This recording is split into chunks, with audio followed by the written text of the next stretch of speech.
All right, so I am here with the Dark Fool, and if you're not familiar with the Dark Fool, check out his YouTube channel. I will have a link down below. Like I've stated before, he is one of the OGs when it comes to Satanism on YouTube. Actually, he's one of the earlier. What would you call your YouTubers? Whatever that fucking term is. YouTube War is a good one. Well, that's a hell of an introduction. Thank you, Tom. Yeah, of course. You were actually an inspiration for me. I know there were a couple of your videos I really liked, and then then we eventually became friends and all that good shit. But yeah, definitely check him out. If you like me, you'll love his stuff too. All right, so the M word. This is a word I have not used much, hardly at all on this channel, which seems kind of odd since this channel is all about the occult, the esoteric, the left-hand path. And the M word is magic. Da da da. Now, what is magic? I ask you personally, Mr. Dark Fool, what is magic in your own words? Well, in my own words, I tend to go. It wouldn't exactly be my own words. Let's make that, set that up. I do like the Aleister Crowley definition, which is paraphrased, the art and science of causing change to occur in conformity with will.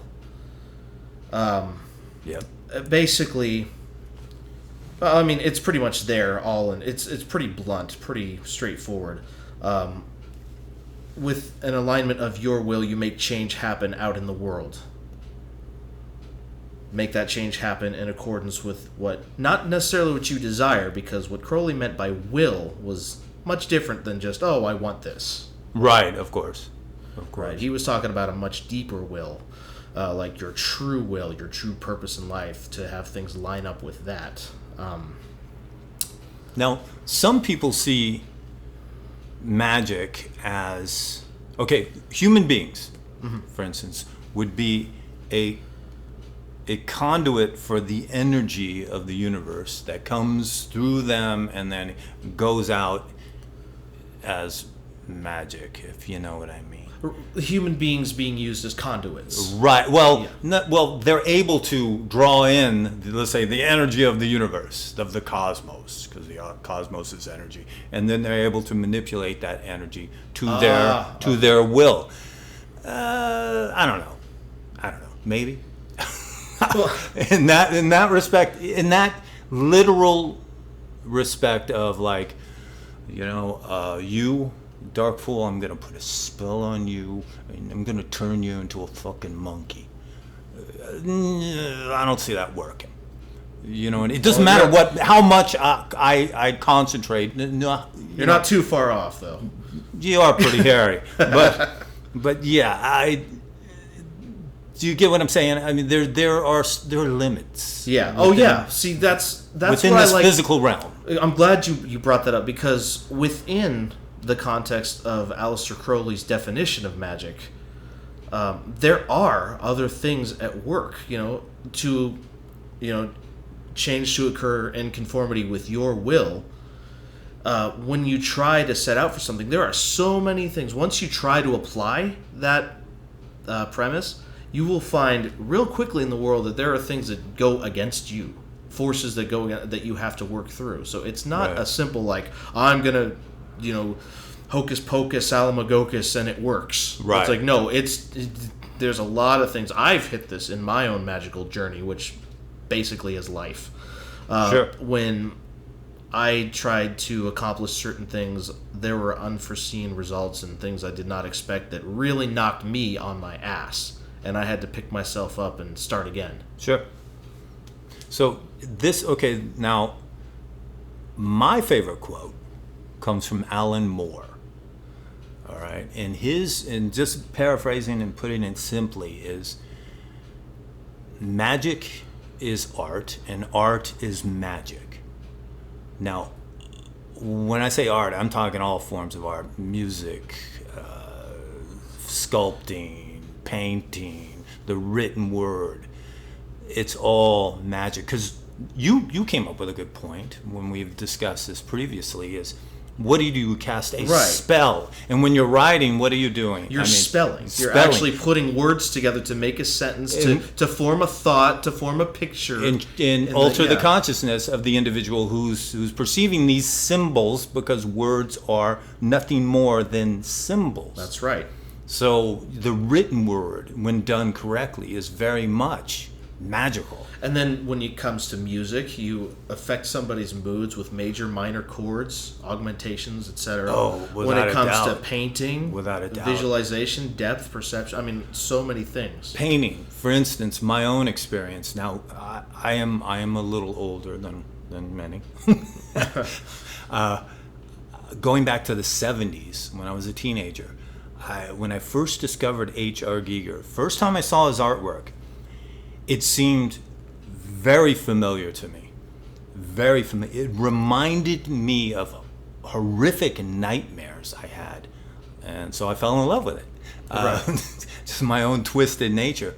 It affected me so strongly on such a deep level. It's hard to put into words.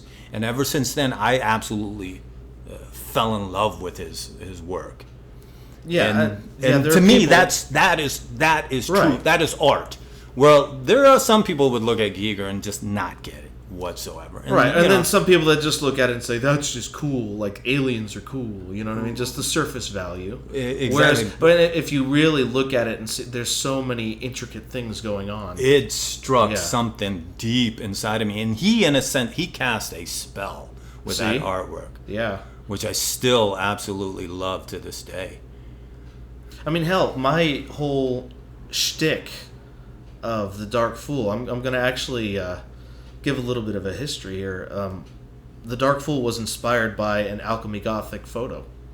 My whole being here, like getting to the point, and then realizing what does the Fool have to do within Satanism or occult as I grew on my magic. It all started with a picture that called to me when I was young.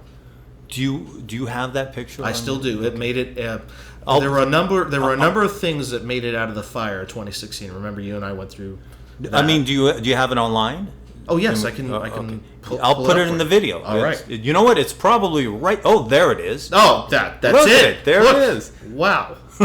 That picture. And also look at Magick, video editing, YouTube, the day and age that we live in. See, another form of magic, which isn't really.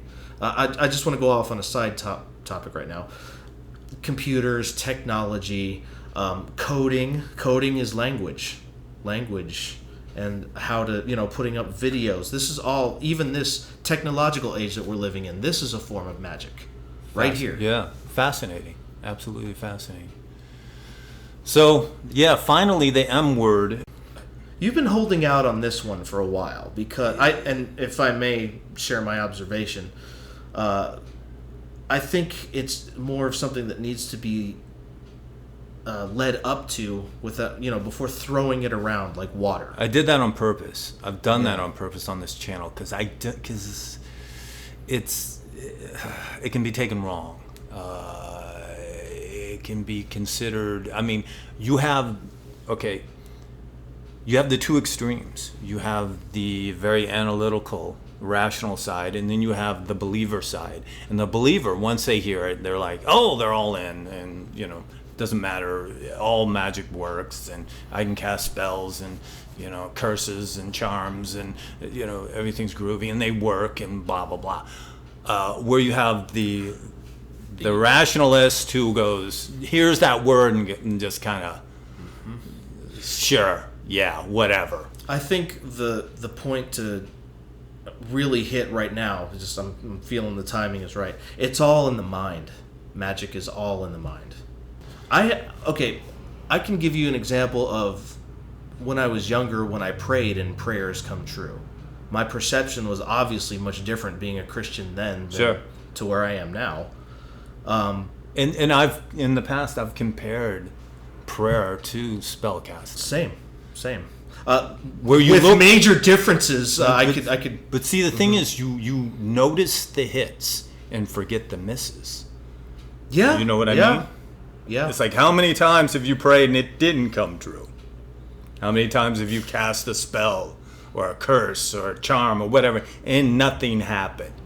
you ignore the misses. See, that's why I think this is also why holding out on this and bringing it up until now is very crucial, because there is a difference between, like a lot of people, getting back into the mindset of me back in the day. When I prayed, I was, and Crowley even discussed this as the lust of result. When a lot of people, they want their prayers to come true. Whereas a lot of people that do rituals, at least in the psychodrama sense, they're doing it to get rid of their emotions so they can go on their, the rest of their life. They're trying to flush out their emotions and not think about it anymore and just move on. A catharsis. Catharsis, exactly. So, I mean, that's a huge difference between holding on and wanting your prayer answered to just like flushing it down the toilet and just getting rid of it. Yeah.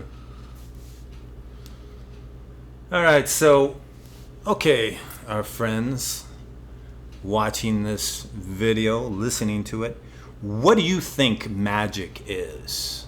How would you define it? Are you a literalist?